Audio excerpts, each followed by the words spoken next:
had two encounters at the same time. I was caught up in a intersection of music and the visual arts. My father always played music, and throughout the our walk up, we had a brownstone in Brooklyn, and I used to go to bed listening to music. I used to do WABC in New York City when I was young, and all the pop songs. I would fall asleep, and all these songs would manifest themselves into these visions. And I always woke up happy.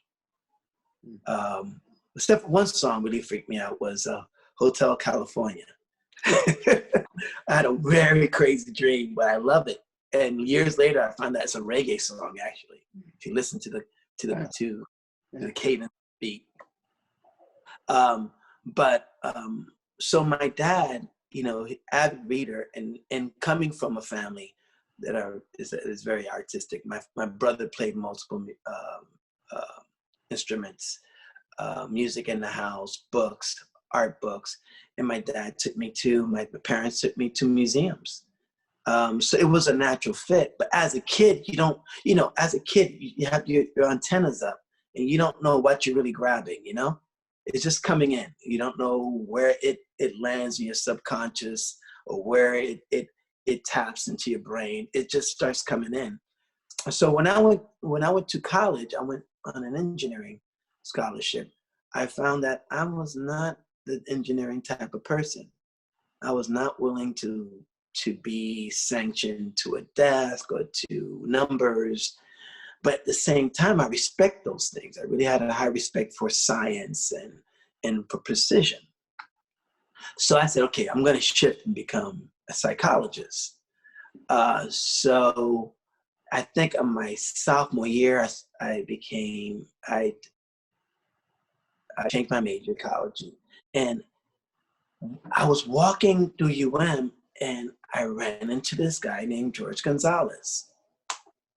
He was, an amazing photographer, and working for the Ibis at the time and for the Hurricane newspaper, shooting sports. And he saw I had a couple of pictures in my hand. He said, "What is those?" I said, "The pictures I took. I make pictures once in a while." I still had my brother-in-law's camera. He looked at it and said, "Man, these are great. Why don't you shoot for the paper?" I said, "No. I used to ride my bike from Little Haiti to UM. I didn't have time. I went to UM to go to school, and I came home and I had 3 jobs. So I didn't have no time for extracurricular activity." He goes, no, seriously. Why don't you he said, "Do me a favor, just take a photo course with me." So I took a course with David Kent, who has passed last month. And I fell in love with it. It became so easy.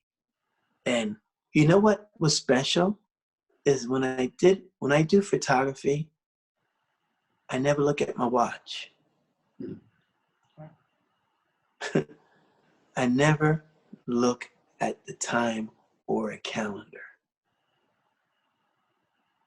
So meaning that I'm able to navigate time, stretch time, compress time, and I just love that ability. So I decided to become get a psychology degree with a minor in photocom. Back then it was called photocom. Took a lot of photo classes, took a lot of art classes, some journalism classes, and I was doing very well. I aced all my classes. Some of the psychology classes, I just didn't care much for it, but I did okay. And then someone said, "Hey, why don't you intern at the Miami News?" And I said, "Sure." And I met this great man by the name of Bill Rinke. I also met another gentleman, Joe Remkes Sr., and they took me in, A.J. Montanari, and Murray Sills, Lenny Cohen. I met my contemporaries, Joe Radel, Michael Stocker, and it just became and Carol Guzzi. I mean, it just became a sense of a fraternity or a fellowship. And that, I think that was the magic, and I got hooked. So I did anything. I cleaned photographers' labs. I did their printing. I worked the midnight shift. Also doubled as a librarian. I worked from 11 to 7, 11 to 6. But what was great about it, when things happened at night, I would roll, and my pictures would be on the front page. And Rinky said, you know, you're really good, you know. But the Miami News had a JOA with the Herald, and they folded. So the Herald said, hey, why don't you come up and work in our lab for a little while? So I did. Meanwhile, I did assignments, freelance assignments.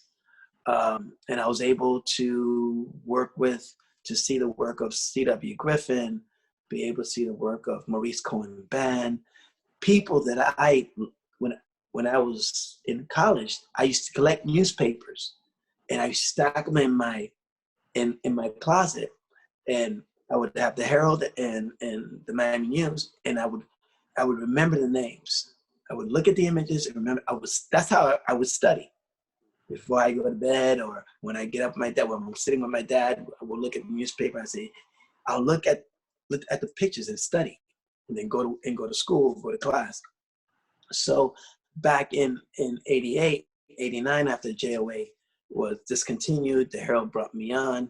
And in 89, I was hired as a staff photographer in Broward. And in a year and a half, I came down to Dade, and I've been there ever since. And, you know, my success is a sum of failures.